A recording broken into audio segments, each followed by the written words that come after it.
1906 का दौर था। हिंदुस्तान आज़ादी के ख्वाब देख रहा था, मगर उन ख्वाबों के रंग अलग थे। कोई एक कौम का नारा लगा रहा था और कोई दूसरी जंजीर तोड़ने में मशरूफ थी। बीच में एक आदमी था जो सिर्फ इंसाफ चाहता था। उन्होंने कहा, मैं मुस्लिम लीग ज्वाइन नहीं करूंगा, मगर वक्त ने कहा, तुम्हें करना पड़ेगा।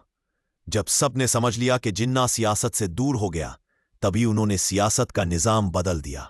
एक आदमी, एक फाइल, एक कलम, और उस कलम की नोक से लिखा गया लफ्ज पाकिस्तान। खून, आंसू, उम्मीद भी।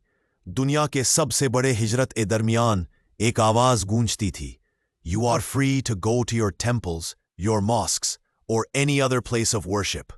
रुकावट, यह आवाज किसी माइक्रोफोन की नहीं थी, यह आवाज एक कौम की रूह थी।